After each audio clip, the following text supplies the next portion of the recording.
If you're here, you already sense there's something out there, something magical and mysterious, just waiting for you to find.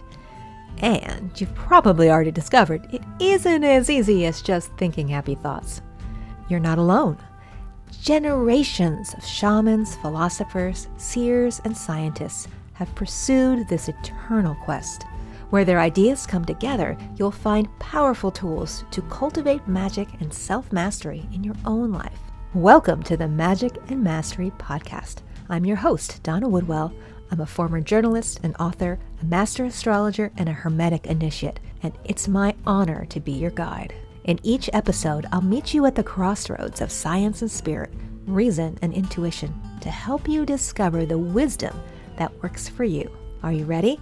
The adventure awaits. Hello, and welcome to the Magic and Mastery Podcast. This is episode 5, Swallow the Sun, my astrology forecast for the Cancer season 2020.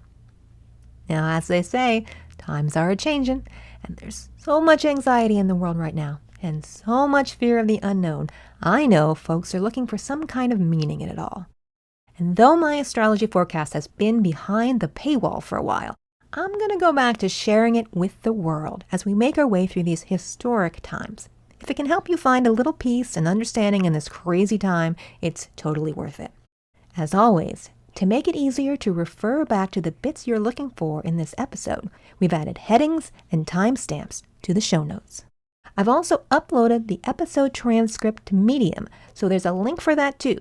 Remember, you can find it all in the show notes at www.magicandmastery.com/podcast. Oh, and one more thing, be sure you stay until the end when I'll share with you an experiment that you can try out for yourself to see how the magic works for you. Now let's get started. There's no way of sugarcoating it. Humanity is going into labor, and what you're witnessing are the first waves of contractions. Now, as anyone who's been through natural childbirth knows, birth is not the simple affair that you see on television shows. It's not just a little yelling from an immaculate hospital bed, makeup and hair all tidy, and over with before the next commercial break. There's blood and shit and other bodily fluids. There's moments of pain that are so intense you just want to die. And it can last for hours and hours. But even with all that, at the end, there's a miracle, a new life. It's an especially fitting metaphor for this Cancer season. Now, governed by the moon, Cancer is the sign of mothers, of birth, and the nurturing waters of life. But the changeable moon isn't all sweetness and light. She's perfectly comfortable with her dark side, even if we aren't. It's her dark side that we must confront this month. That's because not long after the sun slid into the sign of Cancer on June 20th, that's the summer solstice in the northern hemisphere, the solar disk was consumed by the moon. This ring of fire solar eclipse is especially significant given its appearance on what astrologers call the world axis. Eclipses on solstices and equinoxes are rare, occurring only once or twice a century. They're also harbingers of major shifts occurring on a global scale. See, planets in astrology are symbols of different things in different contexts. And so yes, the moon may be moms and motherhood, but when paired with the kingly sun, it can also mean the public and its mood. So, for the next few months, you can expect the public mood to be darkening. In effect, it's in the mood to swallow the sun. So, Cancer season begins with an eclipse, but then the real work begins. The following week, the red planet Mars returns to his home sign Aries. Typically, Mars spends 2 months in a sign and then moves on to the next. But thanks to this upcoming Mars retrograde, Mars will be in Aries for nearly 7 months. Now, Mars is astrology's action hero. It's willing to fight for its beliefs, no matter the cost. And when Mars is in Aries, though, there's no looking back either. It's impatient and unwilling to compromise. It wants what it wants, and it wants it now, damn the consequences. Now, Just a few days later, a retrograde Saturn returns to Capricorn for one last hurrah before he goes back to Aquarius in mid-December. Now, coincidentally, that's only a few weeks before Mars actually leaves the sign of Aries. So the cycles of these two planets happen to be in sync right now. All right, so what does this mean? Well, on the constructive side, Saturn moving into Capricorn encourages all to dig deep and get to the root causes of things. On the plus side, it's patient and proud of things that stand the test of time. But everything in astrology has a positive expression and a not so positive expression. So, on the not so constructive side, when Saturn is in Capricorn, there's fear and overcaution that can lead to clinging on to outmoded behaviors and ideas long past their expiration date. So you can see the collision of energies here. For the next 6 months, there's this polarizing pull between the regressive conservatism, otherwise retrograde Saturn in Capricorn, and an upwelling need to take action and act now. That's Mars in Aries. Oh, did I forget to mention that, like Cancer, the signs Aries and Capricorn are also on the world axis?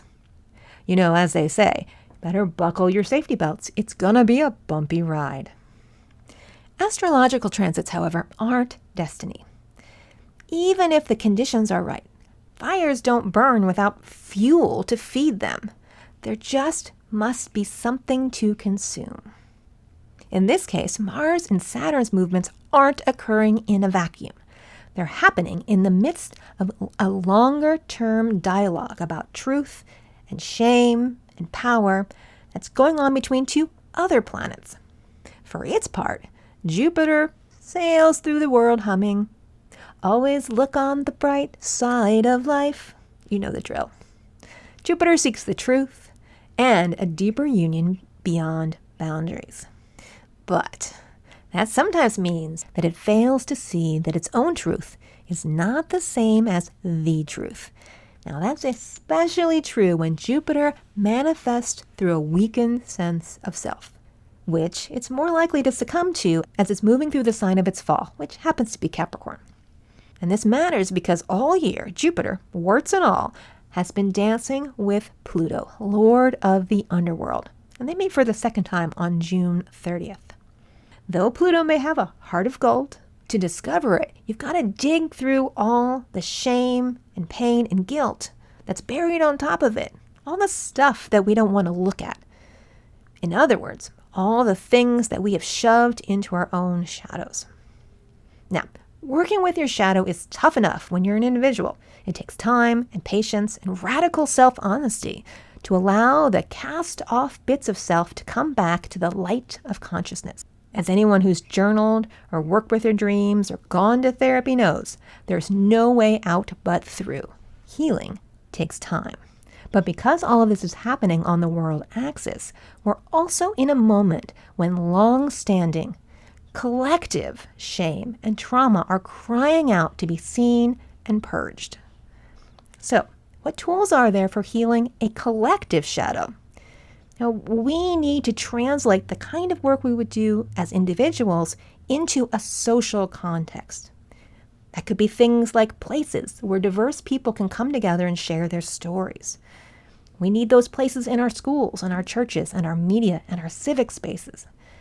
In other words, we need something like those truth and reconciliation commissions that were formed in war-torn countries to help them find healing and a way forward for us to mend our own social ills.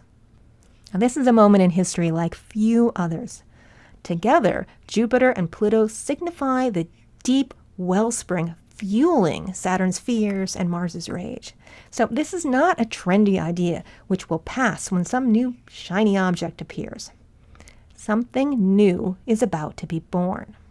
And yes, there's still more. On the 4th of July, America's birthday, there is another eclipse, the third of the eclipse season. Now, when an eclipse happens on a nation's birthday, it makes the revolutionary, evolutionary urge much more likely to be manifested in affairs of the nation. Now, during this eclipse, the moon is also out of bounds, and that means it's unwilling to be fettered by conventional rules of engagement. And so neither is the things that it represents, including the American public. And the eclipse occurs conjunct a Mercury retrograde. Now, retrogrades bring up stories of the past. And so this one that's teaming up with a lunar eclipse is reminding us of all the dark bits of our own story, the bloody history of our own nation. Again, this happens in the midst of longer cycles of time because astrology is all about cycles within cycles. And right now, the United States is experiencing its first Pluto return. Now, that's when Pluto has returned to the same place in the sky which it occupied at the moment the nation was born. And as you've probably noticed, we're already a simmering cauldron of questions about power, who wields it, and at whose expense. Every summer for the next few years, the sun in Cancer is shining an extra bright light on Pluto, casting a spotlight on our wounds and shadowed past. And on July 14th, 15th this year, Jupiter is also in the mix. Truth and illusion must bear the harsh light of day, no matter how squeamish we may be. Just a few days after that, as if to add an exclamation point, there's a second new moon, a second dark moon falling opposite the same trio, Jupiter, Saturn, retrograde, and Pluto. So, in other words, these themes are just not going away. They keep showing up again and again.